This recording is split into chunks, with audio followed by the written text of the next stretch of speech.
I used to believe that love was enough to sustain a marriage. That no matter how difficult life became, two people who truly cared for each other could weather any storm. For a while, it felt true. My husband, Sola, and I had built a modest but comfortable life together in Lagos.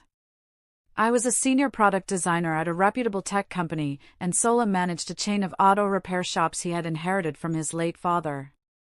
We didn't have everything, but we had each other, and that felt like enough. Until the day it all began to crumble.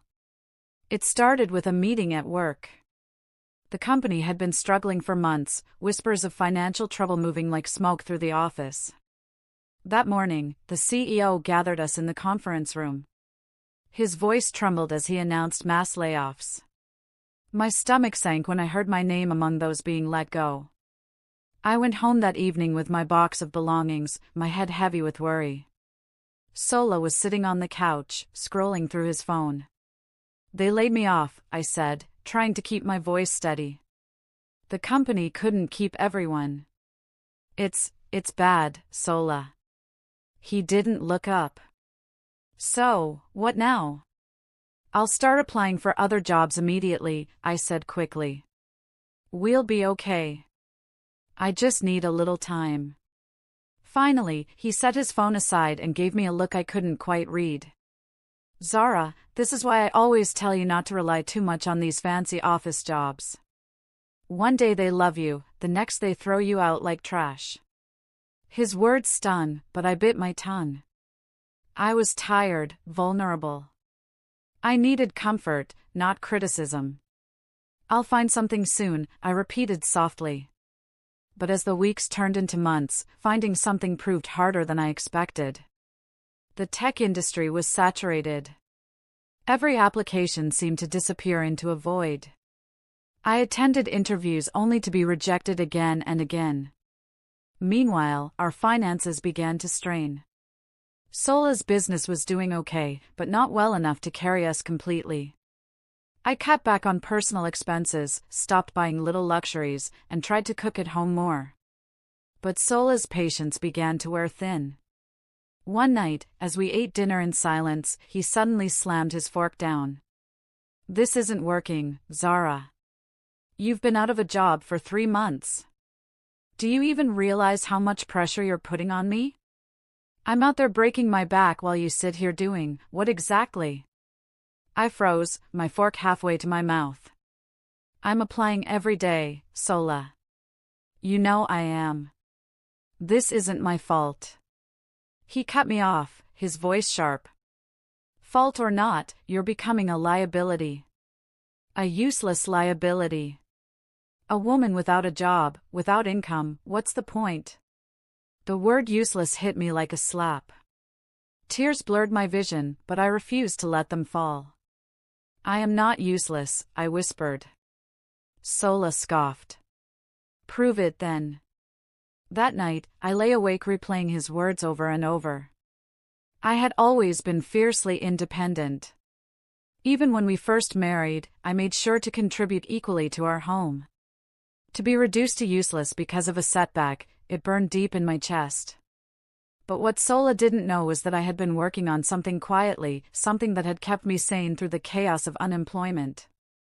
During my last few months at my old job, I had been tinkering with an idea, an AI-driven diagnostic tool for healthcare facilities. It could analyze patients' symptoms and medical records to help doctors in rural areas make quicker, more accurate diagnoses. The project had started as a passion, a way to combine my tech skills with my desire to make a real difference. I had poured hours into refining it, even after losing my job. I didn't tell Sola because I knew he wouldn't understand. He'd see it as a waste of time when I should be job hunting.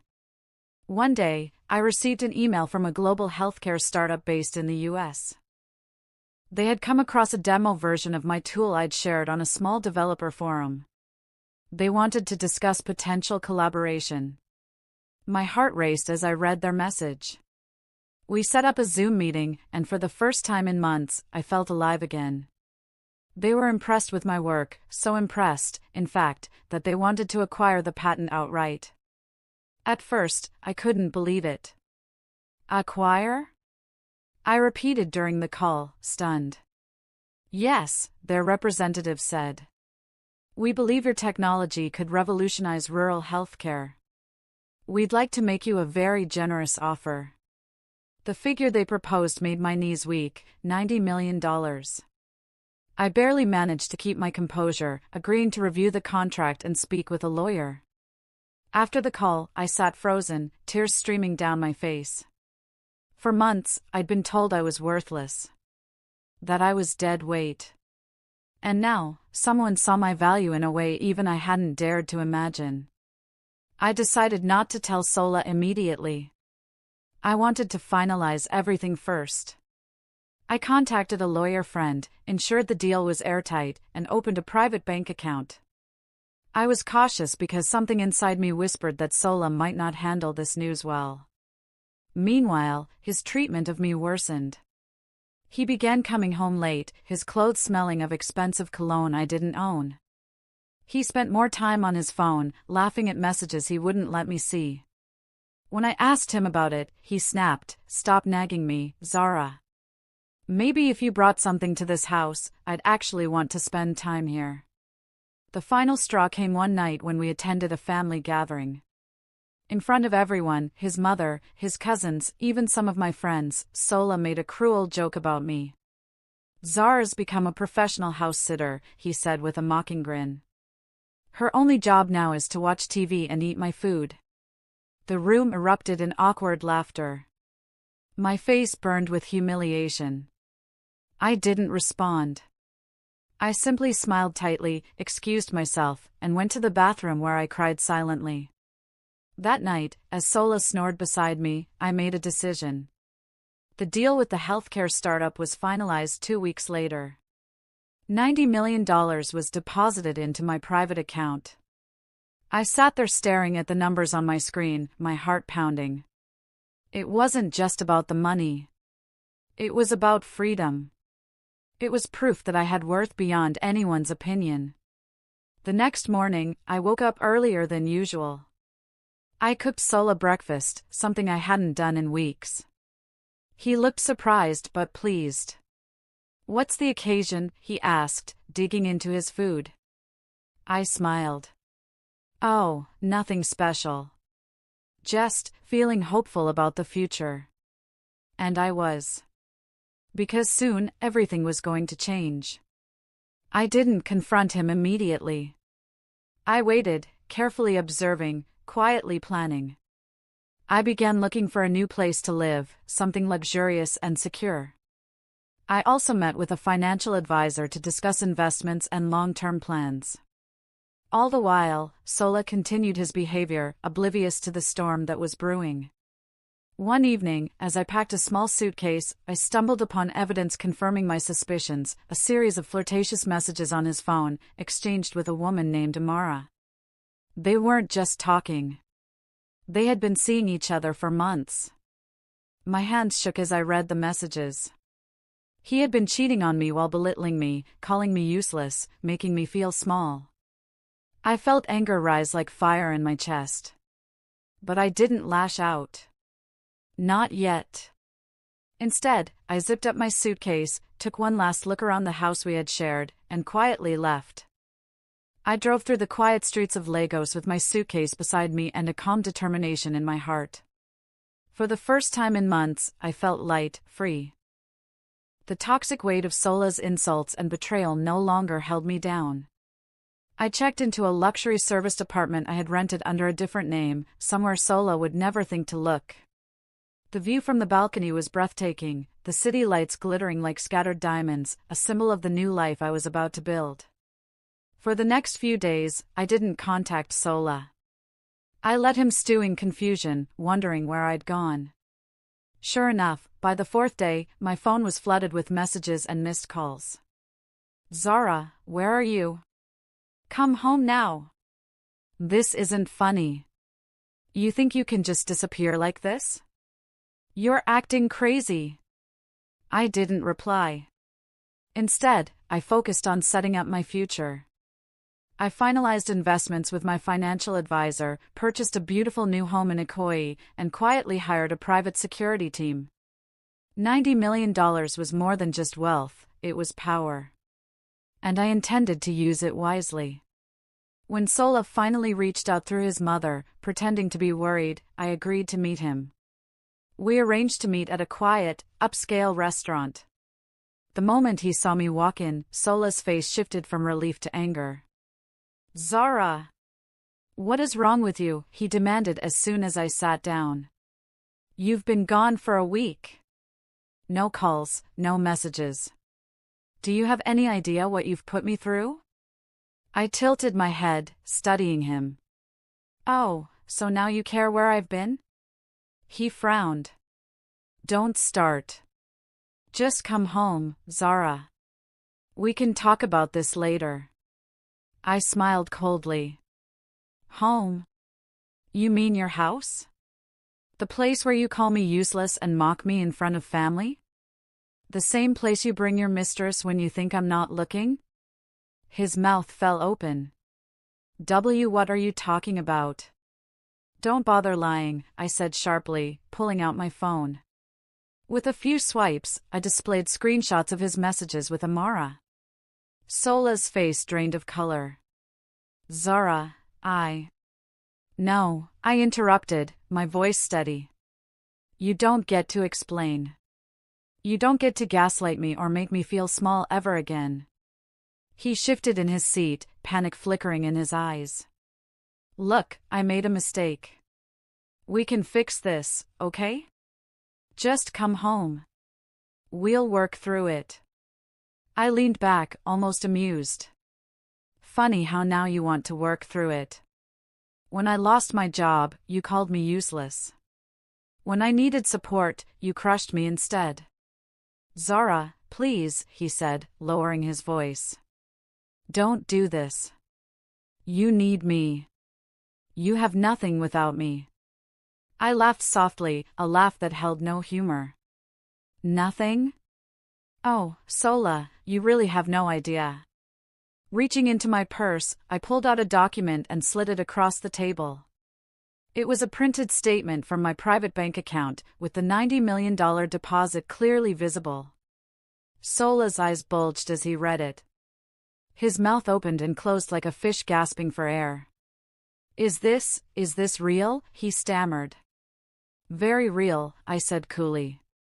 "While you were busy tearing me down and sneaking around with Amara, I was building something world-changing. And now, I don't just have money, I have independence." He reached for my hand, desperation in his voice. "Zara, baby, we can start over. Think about what this money could do for us. For our future." I stood up, towering over him. "There is no R anymore. Consider this your last conversation with me." As I walked out of the restaurant, leaving Sola frozen in shock, I felt lighter than ever. But deep down, I knew this wasn't the end. The real confrontation was yet to come. Sola didn't give up easily. The morning after our confrontation at the restaurant, my phone buzzed endlessly. Calls. Texts. Voicemails. Some were pleading, some were angry, and a few were downright threatening. I didn't answer any of them. But I knew Sola well enough to realize he wouldn't stop there. And I was right. 2 days later, I received a call from my lawyer. "Zara, you need to be careful," he warned. "Your husband has been making inquiries about your finances. He even tried to get access to your accounts, claiming you're mentally unstable." I wasn't surprised. When Sola saw that $90 million, something inside him had shifted. It wasn't just about me anymore. It was about control and greed. That evening, I got a call from an unknown number.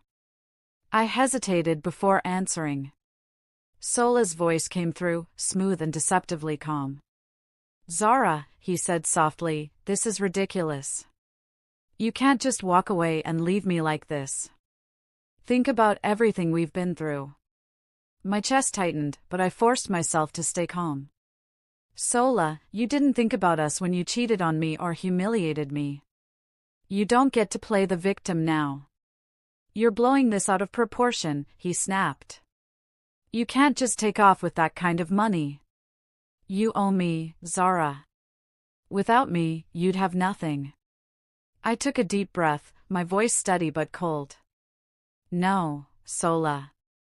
Without me, you'd have nothing. I built this on my own. You don't get a single kobo of it. There was a beat of silence, and then his tone darkened. If you walk away from me, he growled, you'll regret it. I hung up without another word. The next week was tense. I hired additional security for my new home and limited my public appearances. But Sola made his move sooner than expected. I returned home one evening to find him standing at my gate, shouting at the guards. His clothes were disheveled, his face twisted with rage. Zara, he screamed. You think you can hide behind guards and money? Open this gate now. The guards held firm, refusing to let him in. I stood on the balcony, watching the scene unfold. My heart pounded, but I kept my expression neutral. Go home, Sola, I called down. This isn't your house. His head snapped up, eyes wild. This is our life, Zara. You don't get to erase me like this. This isn't about erasing you, I said firmly. It's about setting myself free. He laughed bitterly. Free? You think money makes you free? You'll come crawling back when you realize you're nothing without me. I shook my head slowly. No, Sola. You're the one who'll realize you're nothing without me. At my signal, the guards escorted him off the property. His shouts faded into the night, leaving behind an eerie silence. Months passed. Sola tried taking me to court, claiming half of my wealth as marital property. But my lawyer was prepared. The patent had been filed solely under my name, long before our marriage became toxic. He didn't get a single cent. Meanwhile, my healthcare innovation was already changing lives. Rural clinics across Africa were now using my tool, saving countless patients who once had no access to proper diagnostics. One afternoon, I stood in a small village clinic, watching a doctor use my system to diagnose a sick child. Tears welled in my eyes, not of sadness, but of pride. The money was incredible, yes. But this was true wealth. Later that evening, I sat in my new home and reflected on everything. Sola had taught me a painful but valuable lesson. Some people will only love you when you're useful to them. And when they no longer see your worth, they'll try to destroy you. But worth isn't given by others, it's built from within. As the sun set, casting a golden glow over the city, I whispered to myself. I am not useless. I never was. And for the first time in a long while, I truly believed it.